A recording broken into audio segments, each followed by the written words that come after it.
Kita berdoa.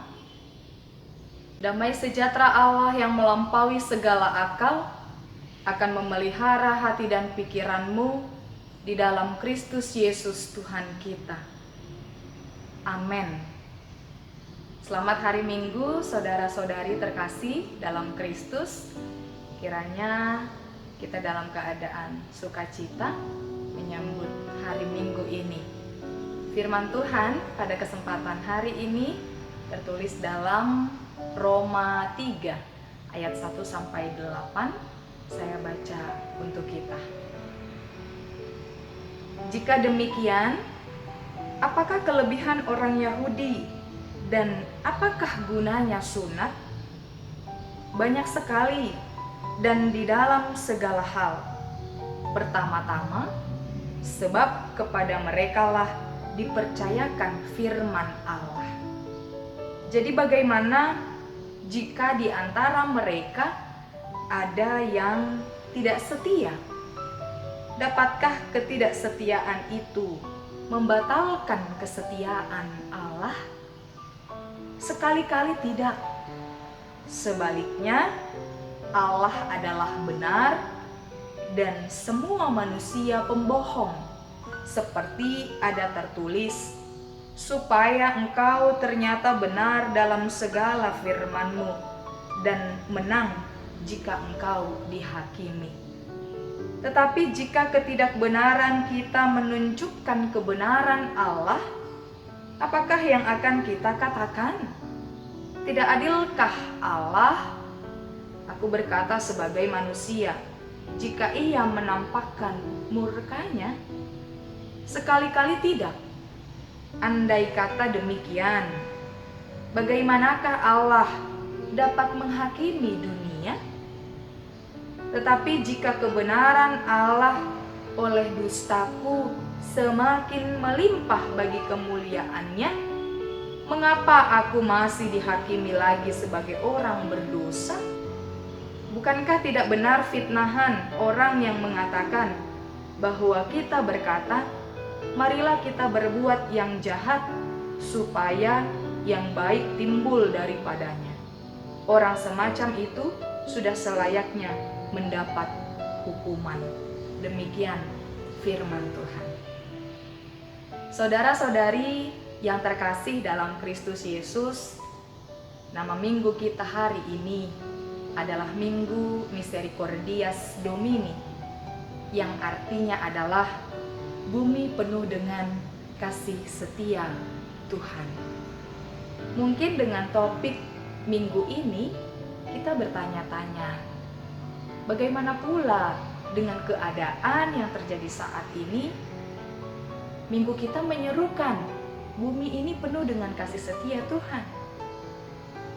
Dalam keadaan yang serba sulit akhir-akhir ini, kita diajak untuk merenungi makna minggu kita dan menerima kasih setia Tuhan itu dalam perjalanan kehidupan saat ini. Walau dalam keadaan yang serba terbatas, kita bergumul, mungkin juga banyak yang bersedih karena satu hal dan karena lain hal, namun kita tetap ingat bahwa kasih setia Tuhan tetap selalu ada bagi kita. Di semua keadaan yang kita jalani, kasih setianya selalu ada. Oleh karena itu, kita harus percaya bahwa bumi kita ini memang penuh dengan kasih Allah.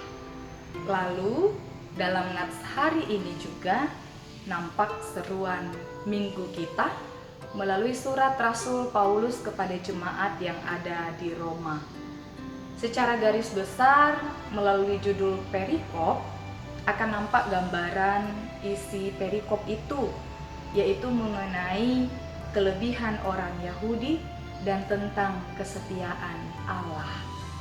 Pada ayat yang pertama sampai ayat yang kedua, Paulus menyatakan bahwa sebenarnya orang Yahudi itu memiliki kelebihan atau keistimewaan dibanding dengan bangsa-bangsa lain. Keistimewaan orang Yahudi adalah soal hukum Taurat, yang kepada mereka lah pertama kali Allah mempercayakan hukum Taurat.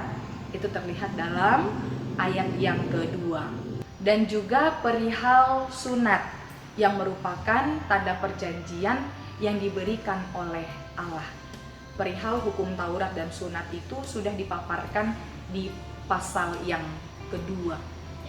Namun dengan kelebihan, keistimewaan itu, apa yang sudah diperbuat oleh bangsa Yahudi, mereka malahan memegahkan diri dengan menganggap bahwa mereka lebih dari segalanya dibandingkan dengan bangsa-bangsa lain. Lalu pada ayat yang ketiga sampai 4, di sana Paulus menegaskan, sekalipun dari antara orang Yahudi ada yang tidak setia kepada Allah, itu sama sekali tidak akan membatalkan kesetiaan Allah, sebab Allah adalah benar dan pribadi yang setia. Kemudian pada ayat yang kelima sampai ayat yang ke-8, di sana ada terjadi pemahaman yang keliru dari orang Yahudi mengenai dosa yang dilakukan oleh mereka. Mereka menganggap bahwa ketika mereka melakukan dosa yang besar, maka pengampunan Allah juga akan semakin besar. Hal ini dinyatakan pada ayat yang ke-8 dengan kalimat, marilah kita berbuat yang jahat supaya yang baik timbul daripadanya. Sementara Allah adalah Allah yang kasih dan Allah yang adil.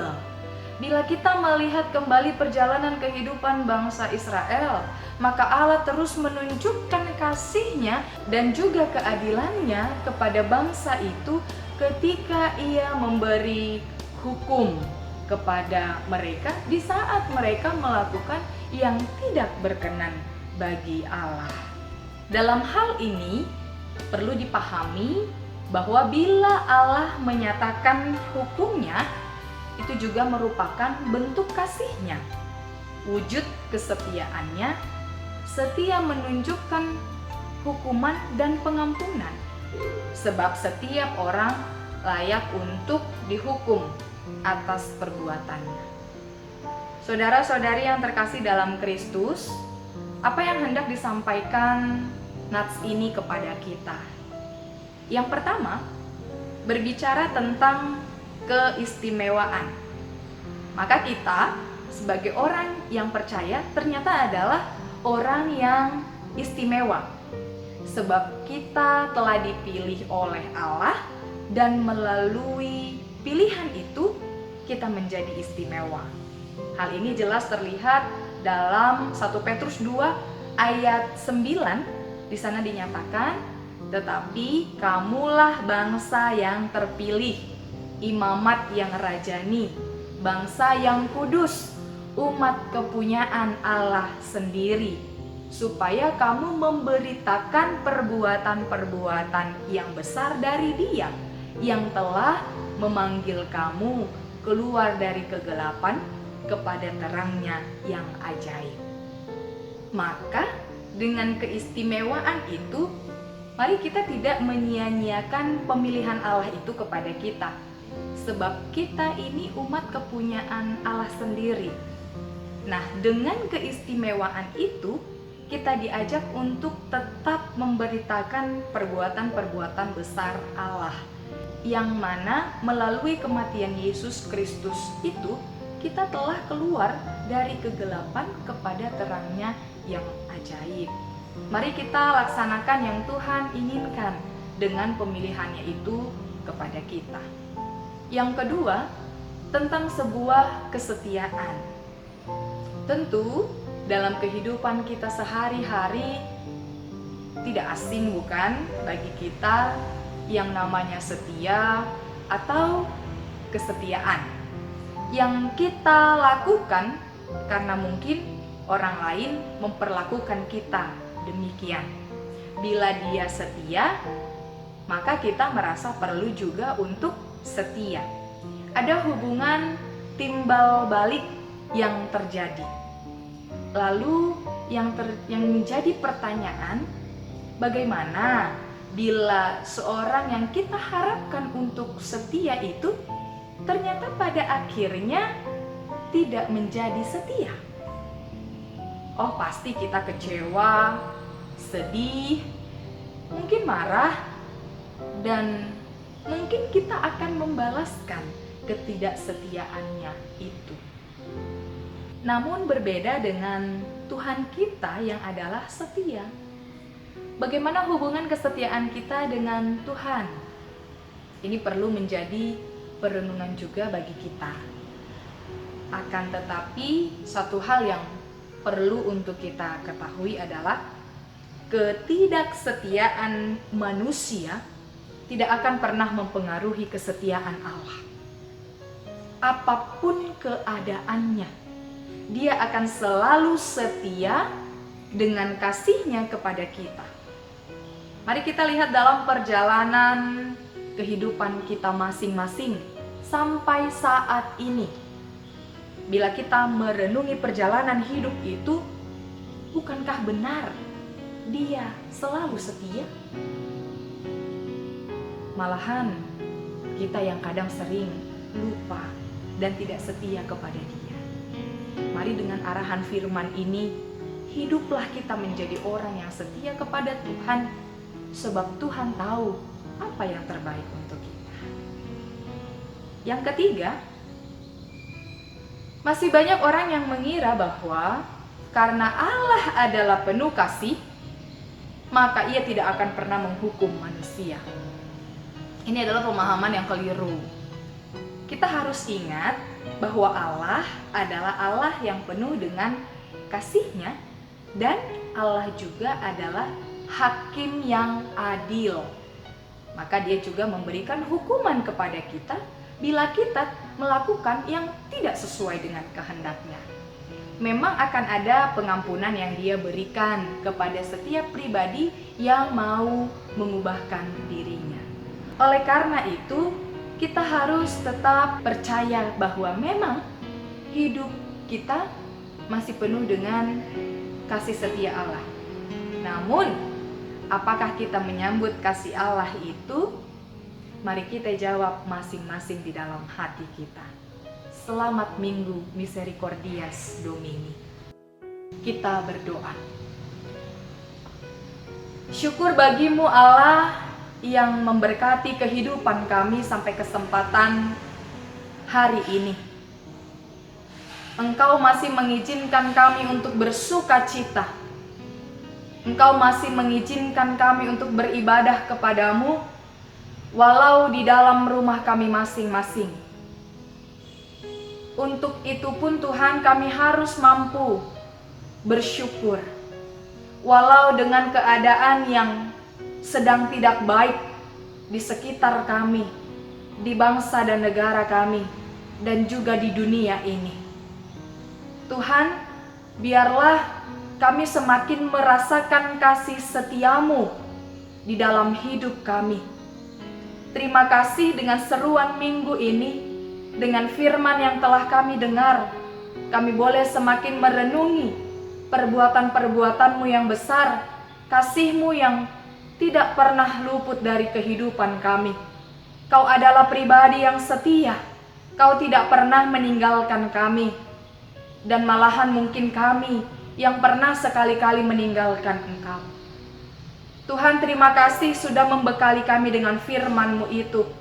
Kau memberikan kuat kepada kami untuk boleh menjalani hari-hari kami ke depannya. Dalam kesempatan minggu ini, Bapa, kami berdoa untuk jemaat Tuhan dimanapun berada yang sedang melangsungkan ibadah di rumah mereka masing-masing. Berkati Tuhan, biarlah setiap jemaat-Mu boleh semakin mendekatkan diri melalui persekutuan kepada Tuhan, walaupun dalam keadaan harus beribadah di rumah masing-masing. Kiranya Bapa itu tidak mengurangi sukacita kami bersekutu kepadamu. Tuhan, tak lupa juga kami berdoa untuk keluarga kami, orang-orang yang kami kasihi dimanapun mereka berada, yang jauh pun yang dekat dari kami. Tuhan, kami percayakan hidup mereka hanya ke dalam tangan pengasihan-Mu. Bila ada mereka yang bergumul, tetap kami serahkan kepadamu ya Bapa. Tuntun mereka di dalam perjalanan kehidupan mereka. Tuhan, kami juga membawa kepadamu dalam kesempatan minggu ini yang sedang kami alami di dunia ini Tuhan, yaitu pandemi COVID-19 yang sampai saat ini Tuhan belum juga selesai, terlebih di bangsa dan negara kami ini. Tuhan, semakin banyak kasus yang bertambah, tapi kami bersyukur orang-orang yang semakin pulih juga Tuhan semakin bertambah. Tuhan, tunjukkan senantiasa kasih setiamu di bangsa dan negara kami ini. Kiranya Tuhan, di hari-hari yang akan datang, pandemi COVID-19 boleh semakin berkurang hingga sampai tidak ada. Tuhan, kami tahu ini proses yang tidak sebentar, tapi biarlah kami juga melalui yang terjadi ini semakin mendekatkan diri kepada Tuhan dan bersyukur untuk kehidupan yang masih Tuhan berikan kepada kami. Melalui itu kami bawa ke hadapan-Mu di dalam doa ini para pemimpin bangsa dan negara kami yang sampai saat ini masih terus berjuang Tuhan, tidak kenal lelah. Berkati mereka, lindungi mereka juga keluarga mereka. Begitupun dengan para medis, dokter, perawat, semua mereka Tuhan yang memberikan diri mereka untuk terus melayani Engkau melalui pekerjaan mereka. Tuhan, kami percayakan hidup mereka, pelayanan mereka hanya ke dalam pengasihan-Mu. Sebab mereka sudah lama tidak bertemu dengan keluarga mereka, banyak kerinduan Tuhan. Tapi biarlah dengan pelayanan mereka kepadamu, Tuhan akan selalu memberikan yang terbaik. Tuhan akan selalu memberikan kasih setiamu kepada mereka. Tuhan yang baik, kami juga berdoa untuk para pasien yang terkena virus COVID-19. Tuhan berkati mereka, pulihkan mereka ya Bapa, beri mereka kekuatan, beri mereka kesanggupan untuk melewati proses yang tidak mudah. Sebab kami yakin Tuhan akan selalu mendatangkan kebaikan di dalam kehidupan kami. Bapa yang baik, dalam kesempatan ini kami juga berdoa untuk para pelayan Tuhan yang melayani Engkau dimanapun mereka berada Tuhan, dengan segala keterbatasan, kekurangan. Kami serahkan mereka ke dalam tangan pengasihan Tuhan, karena kami yakin Tuhan akan senantiasa memberikan kekuatan yang daripadamu untuk tetap melayani Engkau dengan sepenuh hati mereka. Begitu juga Tuhan, kalaupun sampai kesempatan ini kami belum dapat beribadah di rumah-Mu yang kudus itu, biarlah Tuhan itu tidak mengurangi sukacita kami, tapi kami boleh semakin mendekatkan diri kami dengan persekutuan kepada Tuhan. Masih banyak lagi Tuhan yang ingin kami bawa di dalam doa kami, tapi biarlah Tuhan Engkau yang selalu melindungi kami, menuntun kehidupan kami, membiarkan rencana-Mu terjadi dalam hidup kami. Biarlah kami terus berseru-seru kepadamu, mengandalkan Engkau di dalam hidup kami. Terimalah doa kami ini ya Tuhan, di dalam nama Yesus Kristus kami bersyukur kepadamu. Amin.